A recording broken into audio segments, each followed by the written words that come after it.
Good evening, everyone, and you're listening to Red Pill 78. I am the corruption detector, and this is Red Pill News.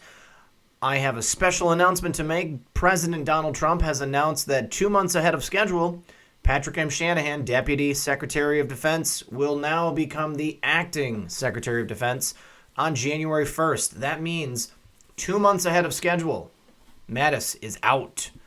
President Trump says on Twitter, "I am pleased to announce that our very talented Deputy Secretary of Defense, Patrick Shanahan, will assume the title of Acting Secretary of Defense starting January 1st, 2019. Patrick has a long list of accomplishments while serving as deputy and previously Boeing. He will be great." In classic style, President Trump announces. And here in a report from the Daily Caller, we're going to learn just about that. Trump forces Mattis out 2 months ahead of schedule.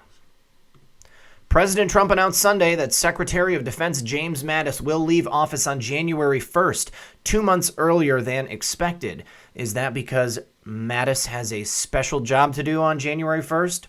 Only Trump and the Q team know. Trump is appointing Mattis as deputy. Patrick M. Shanahan as acting defense secretary until a permanent replacement is found, he announced on Twitter. Mattis tendered his resignation on Thursday after Trump decided to pull troops out of Syria. In a letter to Trump, Mattis subtly criticized Trump over the decision as well as his treatment of U.S. allies. "My views on treating allies with respect and also being clear-eyed about both malign actors and strategic competitors are strongly held and informed by over 4 decades of immersion in these issues," Mattis wrote. God, he looks tired though, doesn't he? "Because you have the right to have a Secretary of Defense whose views are better aligned with yours on these and other subjects, I believe it is right for me to step down from my position," he continued. Mattis was initially scheduled to leave office on February 28, 2019, but Trump has reportedly fumed over the Pentagon chief's resignation statement. According to the New York Times, Trump was furious over Mattis's letter and the subsequent media coverage. Well, could it be that all of this is just a grand play for everyone's benefit, the media's benefit? Because if they are focused on Mattis leaving in this specific light, disparaging the president, disagreeing with him, calling attention to the fact that he's leaving for this disagreement, does that mean that Mattis can slyly move into his new position as an acting judge on the military tribunals? Only time will tell. All right, now we've got an excellent article, also from the Daily Caller. Tucker asks liberal radio host if wall works in Israel. What do you guys think? Does it? Fox News host Tucker Carlson discussed the ongoing battle between President Trump and Congress over border wall funding with liberal radio host Chris Hahn on Friday night. Their back-and-forth discussion, particularly on whether or not the Israeli border walls work, shed insight into differences between liberal and conservative thinking on the issue. "We can secure the border through modern technology," Hahn said as he discussed alternate ways to secure the border and why he believes walls won't work. "Put a Ring video doorbell. That would do better than a wall. A wall didn't work for China. They got overrun when they had a wall. It's not going to work for us." "Does it work in Israel?" Carlson asked. "Does the wall work in Israel?" "In places," Hahn said. "Look, there are places where—" "Oh, I thought they didn't work," Carlson responded. "Wait, hold on. I'm a man of moderate intellectual means here. Literally 30 seconds ago, you told me that walls don't work. It's medieval. People dig under them. I said, what about Israel? Which obviously nobody wants to criticize, and it does kind of work. So the question is, does a wall work or does it not?" At which point, Hahn was forced to admit that he's not for no wall, nowhere. "Look, I'm not for no wall, nowhere. I'm not for the wall from sea to shining sea," he said before switching to the question of Mexico paying for it. Slimy jerk. Carlson went back to the key issue. Why wouldn't you do whatever it took to secure your country's border when you have over 20 million people living fraudulently using fake federal ID in your country? That is a disaster. Why wouldn't you respond in a meaningful way? I actually don't understand why you would be against this. What is the reason? "Why?" Carlson pressed when Hahn tried to respond by wondering about the first $1.3 billion. "Not because the wall doesn't work, because it does work, as you know. It's not because it's too expensive. No, it's not. What is the real reason?" Hahn diverted again to Mexico paying for it. The conversation ended with Carlson laughing at the fact that Hahn is for American troops in Syria, but not at the border. Oh, the irony. Chris Hahn got wrecked. This is a great weekend. I hope you guys can go get a chance to listen to this interview because Carlson does a bang-up job. He is a master debater. I love Tucker Carlson. All right, moving on. Exclusive from the Gateway Pundit. Read the vile hate mail sent to triple amputee veteran behind hashtag GoFundTheWall, encouraged by liberal media and celebrities. Disgusting. Deranged leftists have been sending triple amputee veteran Brian Kolfage mountains of abuse after he was trashed by the Daily Beast, Jimmy Kimmel, Alyssa Milano, God, and other high-profile liberals. Oh my God, how did you get in here? All right, my cat's going to have to be here for a minute, guys. The hate mail provided to the Gateway Pundit contains appalling statements such as people asking if his brain was amputated too, calling him a handicapped bitch, telling him to commit suicide, wishing harm upon his children, and mocking him for having lost his limbs while fighting for this nation. These people are sick. After Alyssa Milano and Jimmy Kimmel took it upon themselves to personally attack me, it blew up in their faces. The left-wingers took that as their dog whistle and began attacking me, my wife, and our children, Kolfage told the Gateway Pundit.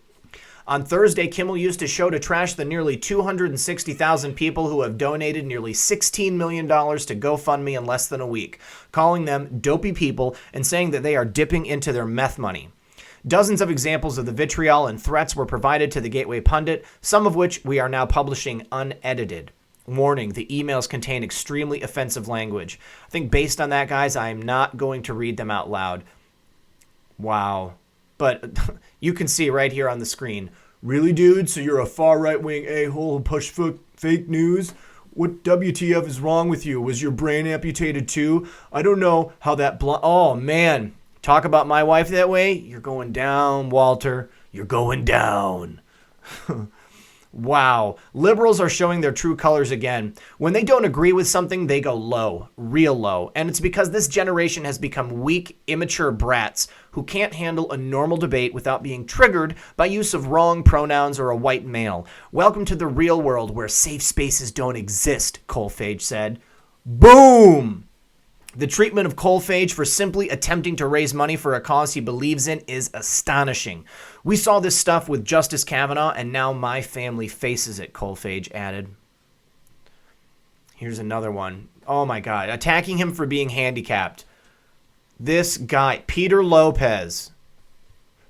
One man, Carlos Lopez, told the veteran that he believes the loss of his limbs while fighting for his country was pre-karma.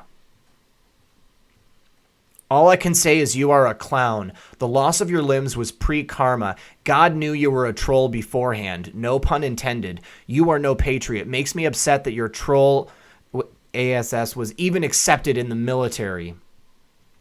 You sick and pathetic. No wonder you lost your limbs in Iraq. Setting up the GoFundMe for the wall. I hope someone sets one to blow the wall up. Wow, what a classy gal. Oh, Janet Trejo takes the cake. Look at that. These people. Oh, my God. Multiple people have urged the veteran to commit suicide. According to the latest report, 16.8 veterans and 3.8 active duty service members, guardsmen, or reservists kill themselves every day. This is such a disturbing statistic, you guys. These people put their lives on the line fighting for our freedoms, and they come home and they get treated like this, Jacob Riley. You're a disgrace to this country, says Josh Cobean. Delete the GoFundMe and kill yourself. That's the best way to serve your country at this point. What a piece. Wow. Wow. Wow. These people. Others wish the deaths of Kolfage's wife and young children. Oh my God. God forbid a veteran who gave 3 limbs for this nation have a public opinion about politics.